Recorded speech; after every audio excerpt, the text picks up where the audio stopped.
Hello, welcome back.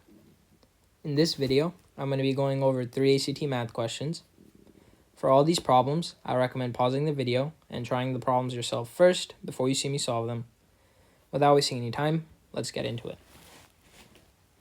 Question 18 says, the graph of the function y equals the square root of negative log 10x is shown in the standard xy coordinate plane below. The function is defined for values of x strictly between which of the following pairs of numbers. So for this problem, we just have to look where the curve exists, right? If you look at this graph, and let's worry about only the x values. So this, right? It looks like our last point, or where the curve ends, it ends at 1, 0.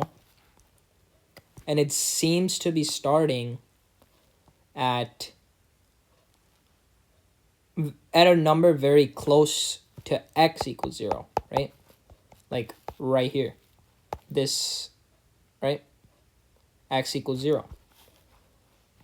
So if the curve starts at a number very close to x equals 0 and it ends at 1, that means it's only defined from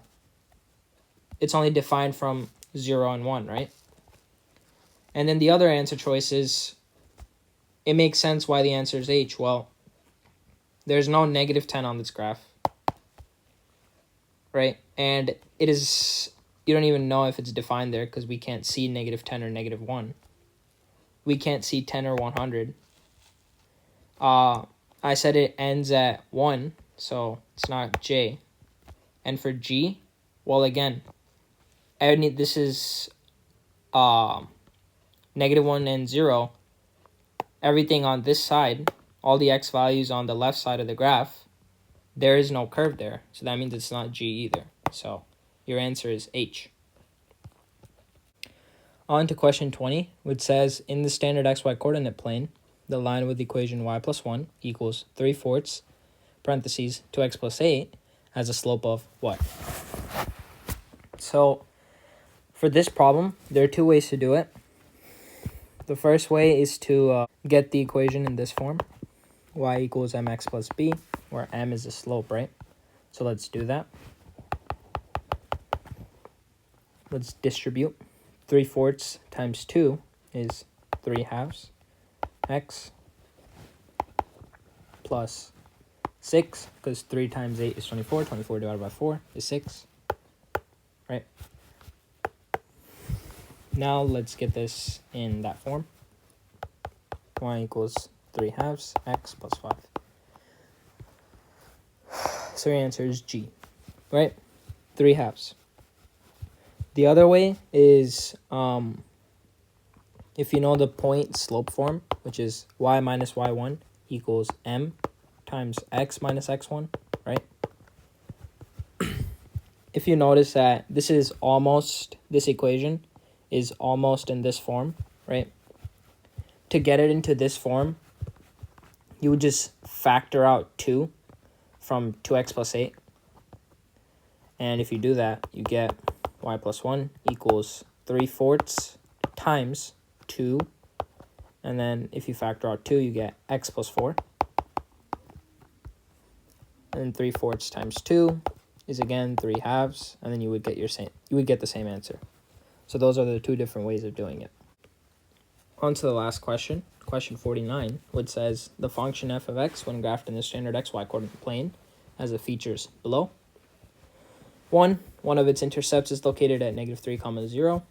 The second statement says f of x increases for all x greater than 3. And the third statement says f of x is not defined for x equals negative 2.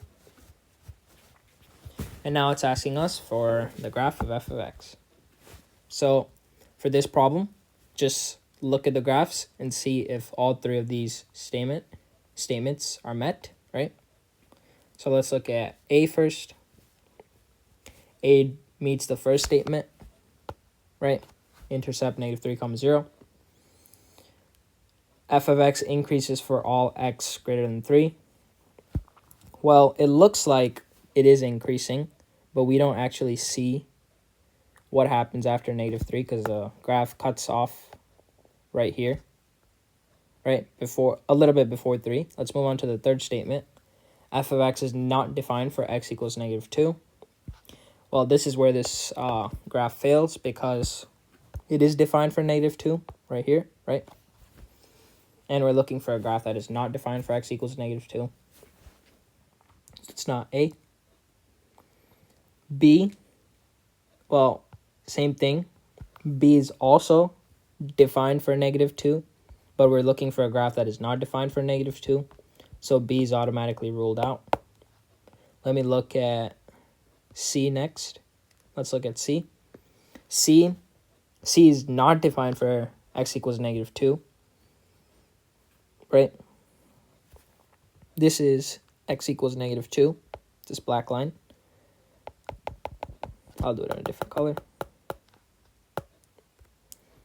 This is x equals negative 2, right? Which means this is negative 3 comma 0. So it meets the first statement, which is one of the intercepts is located at negative 3 comma 0. And it's not defined for x equals negative 2.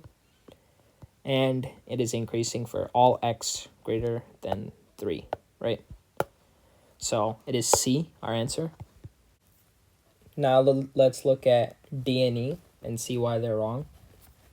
Well, for D, I noticed that after x equals 3, it starts decreasing, and we want it to be increasing. So D's out for that reason, right? And for E, it's defined in negative 2. X equals negative 2. The graph is defined, but we're looking for a graph that is not defined at x equals negative 2. So E is also out. So the correct answer is C. I hope my explanations made sense, and thank you for watching.